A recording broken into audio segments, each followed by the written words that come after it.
حضرت ابو کبشہ عمرو بن سعد الانماری رضی اللہ تعالی عنہ سے روایت ہے کہ انہوں نے رسول اللہ صلی اللہ علیہ وسلم کو فرماتے ہوئے سنا کہ میں 3 باتوں پر قسم کھاتا ہوں اور ایک بات تمہیں بتاتا ہوں، اسے یاد رکھو کہ کسی بندے کا مال صدقہ کرنے سے کم نہیں ہوتا، اور جس پر ظلم کیا جائے وہ اس پہ صبر کرے تو اللہ تعالیٰ ضرور اس کی عزت میں اضافہ فرماتا ہے، اور جو شخص مانگنے کا دروازہ کھولتا ہے تو اللہ تعالیٰ اس پر فقر اور محتاجی کا دروازہ کھول دیتا ہے۔ اور ایک بات میں تمہیں بتاتا ہوں، پس اسے یاد رکھو، دنیا میں 4 قسم کے لوگ ہیں۔ ایک وہ بندہ جسے اللہ نے مال اور علم عطا کیا، پھر وہ ان کے بارے میں اللہ سے ڈرتا ہے اور رشتہ داروں سے حسن سلوک کرتا ہے، اور ان میں جو اللہ کا حق ہے اسے پہچانتا ہے، اور یہ شخص جنت کے سب سے افضل درجوں میں ہوگا، بہت اونچا۔ اور وہ بندہ جسے اللہ نے علم تو دیا مگر مال نہیں دیا، بس وہ سچی نیت رکھتا ہے اور کہتا ہے اگر میرے پاس مال ہوتا تو یقیناً میں بھی فلاں آدمی کی طرح عمل کرتا، اور فلاں سے مراد اس کی اوپر والی کیٹیگری ہے کہ جس شخص کو اللہ نے مال اور علم دونوں دیے، بس اس کی نیت یہ ہے تو اس کا اور پہلے شخص کا اجر برابر ہے، وہ بھی درجوں کے اعتبار سے قیامت کے دن بلند ترین درجوں میں ہوگا۔ اور وہ بندہ جسے اللہ نے مال دیا اور علم نہیں دیا، بس وہ بغیر علم کے اندھا دھند طریقے سے خرچ کرتا ہے، اس کے بارے میں نہ اپنے رب سے ڈرتا ہے، نہ رشتہ داروں کے حقوق ادا کرتا ہے، اور نہ اللہ کا کوئی حق اس میں پہچانتا ہے، نہ اللہ کا حق دیتا نہ بندوں کا، تو یہ سب سے بدترین منزلت پر ہے۔ اور وہ بندہ نہیں عطا کیا اس کو اللہ نے مال اور نہ علم، تو وہ کہتا ہے اگر میرے پاس مال ہوتا تو یقیناً میں بھی فلاں آدمی کی طرح عمل کرتا، اور فلاں سے مراد اس کی اوپر والی کیٹیگری ہے جو اپنا مال بے انتظامی سے اندھا دھند خرچ کر رہا ہے، بس اس کی نیت یہ ہے تو ان دونوں کا بوجھ برابر ہے۔ اب آپ یہاں دیکھیے کہ آپ صلی اللہ علیہ وسلم نے ساری دنیا کے لوگوں کو 4 حصوں میں بانٹ دیا۔ ایک وہ جس کے پاس مال بھی ہے اور علم بھی ہے، اور جس کو اللہ یہ 2 نعمتیں دے دے اس کی خوش قسمتی کا تو کیا ٹھکانا۔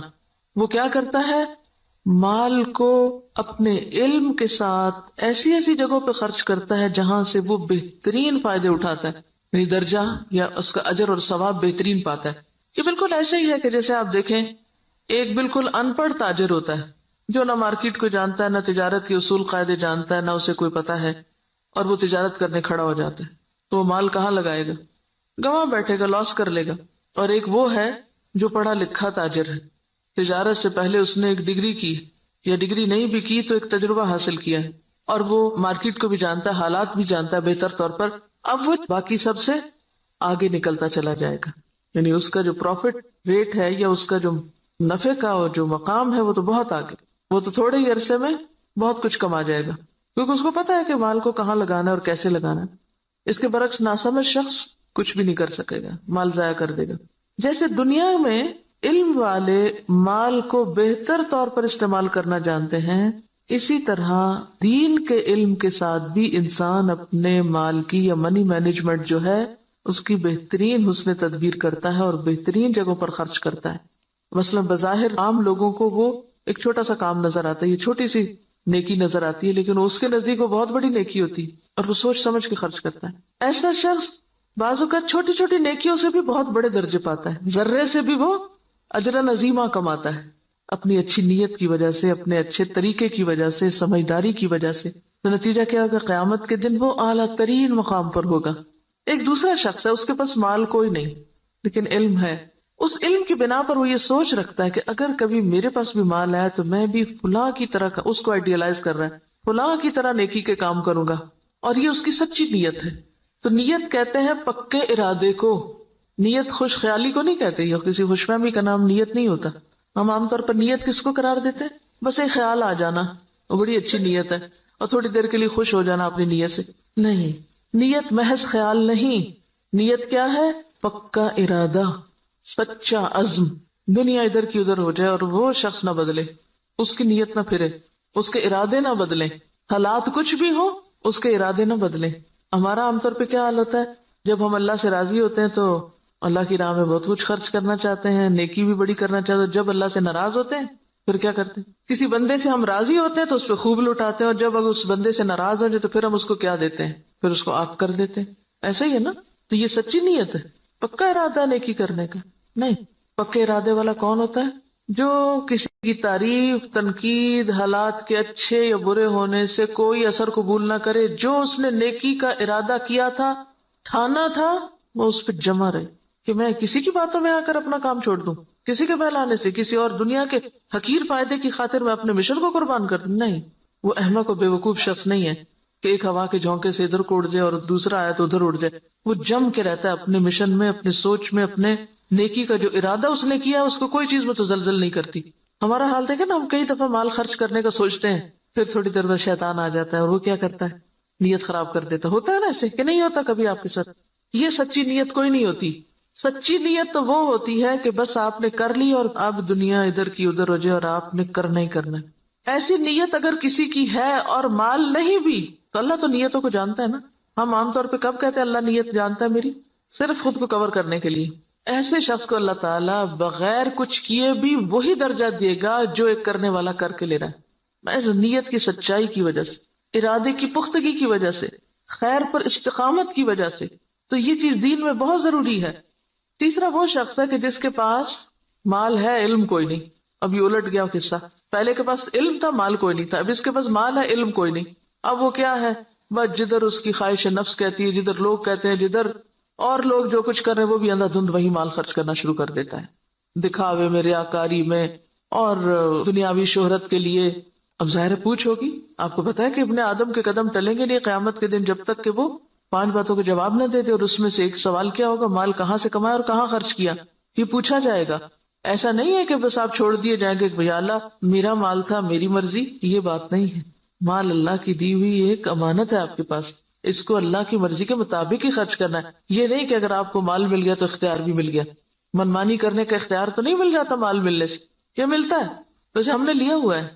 ہم اپنے مال کو خرچ کرتے وقت کیا ذہن میں رکھ کے خرچ کرتے ہیں؟ میرا مال، میری مرضی، کیا مرضی کرو. کوئی سمجھائے بھی تو ہم کیا کہتے ہیں؟ جہاں جی چاہے اڑاؤں. تم کون ہوتے مجھے کچھ کہنے والے؟ میرے پیسے ہیں نا، جو چاہوں کروں.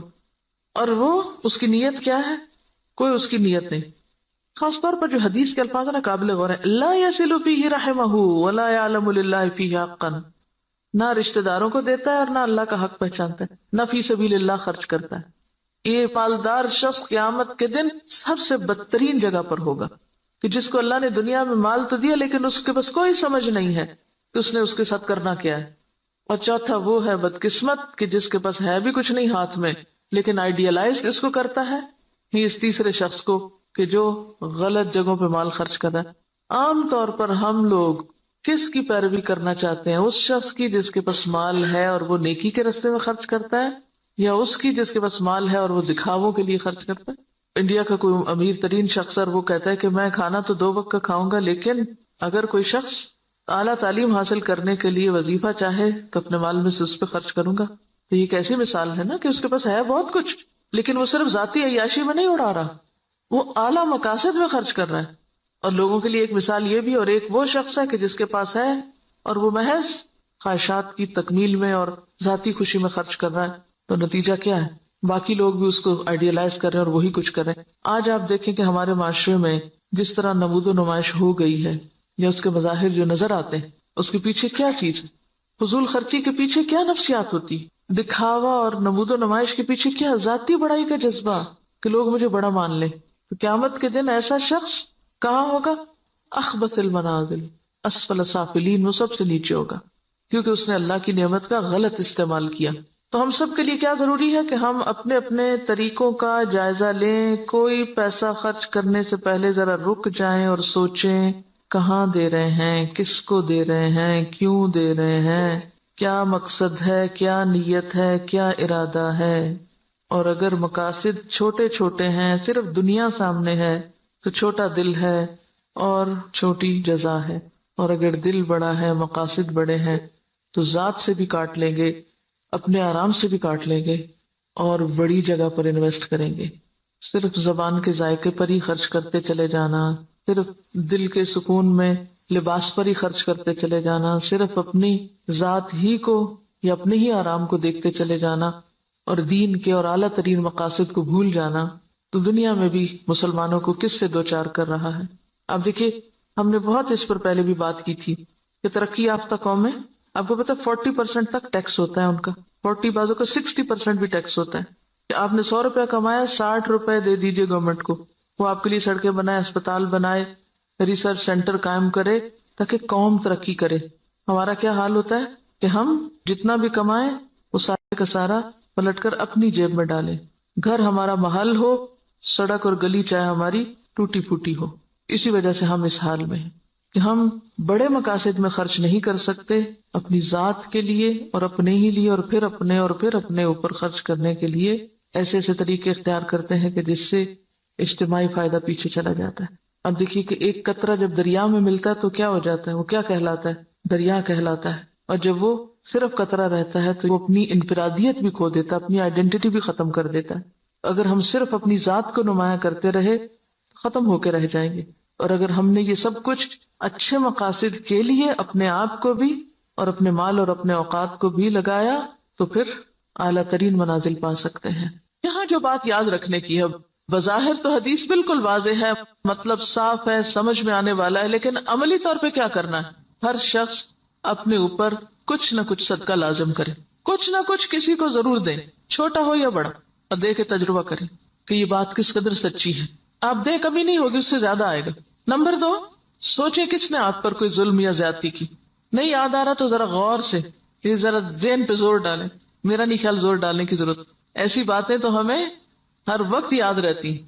کس نے میرے ساتھ کیا زیادتی کی ہوئی، سوچیں کس نے میرے ساتھ کیا ظلم کیا اور میں نے اب تک اس کو معاف نہیں کیا، ان سب کو آج معاف کر دیں، اور اپنے دل سے ان ظلم و زیادتی کے باتوں کو نکال کے دروازہ بند کر دیں، صاف کر دیں، صفائی کر دیں دل کی۔ معاف کرنے کا سب سے بڑا فائدہ صرف انسان کو خود ہوتا ہے، اپنا دل اطمینان میں آ جائے گا، اچھا کوئی بات نہیں، وہ بھی انسان ہے نا، پتہ نہیں اس کی کیا کیا مجبوریاں ہیں، اس کو کیا کیا کمی ہے، اس پہ کیا ظلم و زیادتی زندگی میں ہوئی، اس کو کیا کیا محرومی ہوئی، اس کو معلوم نہیں کیسا ماحول ملا، تو اس کو معاف کر دیں۔ اس کا کہاں سے پتا چلے گا کہ آپ نے معاف کیا؟ آج کے بعد ان باتوں کو زبان پہ نہیں لانا، چھیڑنا نہیں، ذکر نہیں کرنا، ورنہ ہوتا کیا ہے، جب کوئی آپ کو مزید پھر دوبارہ زیادتی کرتا ہے تو آپ جس چیز کو معاف کر چکے تھے اس کو بھی ساتھ جمع کر لیتے ہیں، اگلی زیادتی تو اگلی ہے، پچھلی بھی ساری لے آتے ہیں واپس۔ کڑوی باتیں نہیں دہرانی، منہ کڑوا ہو جاتا ہے۔ صبر، برداشت، پی جائیں۔ یہ صرف آپ کی سوچ کی بات ہے، آپ سوچیں کہ میں نے کر دیا، اور آپ دیکھیں کہ اللہ آپ کی مدد کرے گا اور ہو جائے گا، کیونکہ میں نے بارہا اس کا تجربہ کیا ہے، بارہا، اور اتنا فائدہ ہوا ہے، میں تو یہ کہتی اللہ میرے حافظے سے بھی نکال دے، میرے پاس وقت نہیں ہے ان باتوں کو یاد کرنے کا۔ اور جو زیادتی کرے اس کے ساتھ احسان، وہ بے رخی کرے، آپ اس کے پاس چلے جائیں۔ ہے مشکل، لیکن نبی صلی اللہ علیہ وسلم نے قسم کھا کے یہ بات فرمائی ہے، اگر آپ کو واقعی آپ کی قسم پر اعتبار ہے، آپ یہ سوچیے مجھے اپنے پیغمبر کی قسم کا اعتبار ہے، اللہ میری عزت میں ضرور اضافہ کرے گا اگر میں دوسرے کو معاف کر دوں گا۔ اور یہاں صرف معاف نہیں کرنے کی بات بلکہ صبر علیہا، کیونکہ جب تک صبر نہ ہو، برداشت نہ ہو، معاف نہیں ہو سکتا۔ معاف کرنے کے لیے اسے پینا پڑتا ہے، جیسے دوائی کا کڑوا گھونٹ پیا جاتا ہے۔ اور اگر آپ یہ نہیں کر سکتے نا، پھر اپنی معافی کی بھی توقع کم کر دیں۔ آپ اگر دوسروں کو نہیں معاف کر سکتے تو مت پھر امید رکھیں کہ آپ کو معاف کیا جائے۔ اگر آپ واقعی چاہتے ہیں کہ اللہ آپ کی عزت میں اضافہ کرے، کیونکہ سارے کام تو آپ اپنی عزت ہی بڑھانے کے لیے کر رہے ہوتے ہیں لیکن الٹے کر رہے ہوتے ہیں، تو جو نسخہ نبی صلی اللہ علیہ وسلم نے بتایا ہے اس کو عمل کر کے ایک دفعہ دیکھیں۔ ہے حوصلے کی بات لیکن کر سکتے ہیں، ایسا نہیں کہ کیا نہیں جا سکتا۔ اگر آپ اپنی جان کے دشمنوں کو معاف کر سکتے ہیں، حمزہ کے قاتل وحشی کو معاف کر سکتے ہیں، ابو سفیان کی بیوی کو معاف کر سکتے ہیں، ہند کو معاف کر سکتے ہیں، کوئی بدلہ نہیں لیتے، کوئی انتقام نہیں لیتے، کوئی جرمانہ نہیں لیتے، تو وہی لوگ تو پھر آگے جا کے دین کی خدمت اور دین کی عزت کا ذریعہ بنتے ہیں۔ یہ عمل کا وقت ہے۔ اور تیسری چیز، لوگوں سے توقع ہٹا دیں، لوگوں کے سامنے ہاتھ نہ پھیلائیں، لوگوں کا بھروسہ چھوڑ کے اللہ پہ بھروسہ کریں، اللہ کی طرف توجہ کریں، کیونکہ جب انسان لوگوں کے سامنے ہاتھ پھیلانے لگتا ہے، لوگوں پہ توقع رکھنے لگتا ہے، تو نتیجہ کیا نکلتا ہے؟ صرف مایوسی ہوتی، صرف حسرتیں ہی جنم لیتی، لوگوں سے استغنا برتے ہیں۔ کسی شخص کے بارے میں اگر آپ کا علم یقین کی حد تک بھی ہونا کہ یہ شخص میرے لیے برا سوچتا ہے، آپ اچھا سلوک شروع کر دیں، آپ کا حسن اخلاق اس کا ذہن آپ کے بارے میں ضرور بدلے گا۔ لیکن اگر آپ دوسری طرح معاملہ کرتے رہیں، دو چار تانے دے کے، دو چار پچھلی باتیں یاد کرا کے، شکوے شکایتیں کر کے، سوال پیدا نہیں ہوتا کہ خود بھی راحت پائیں اور دوسرے بھی آپ سے پائیں، اور آپ ان انعامات کو پا سکیں جو اللہ نے صرف ان قربانی کرنے والوں کے ہی لیے لکھے. پہلے حدیث میں مال کا صدقہ ہے، دوسری حدیث میں عزت کا صدقہ ہے، نفس کا صدقہ ہے. مال کا صدقہ پھر آسان ہے، عزت کا صدقہ مشکل. لیکن جو جھکے گا وہی بلند ہو سکے گا، اکڑنے والا کبھی بلند نہیں ہو سکتا. انک لن تخرق الارض ولن تبلغ الجبال طولا. سبحانک اللہم وبحمدک نشہد ان لا الہ الا انت نستغفرک ونتوب الیک. السلام علیکم ورحمۃ اللہ وبرکاتہ.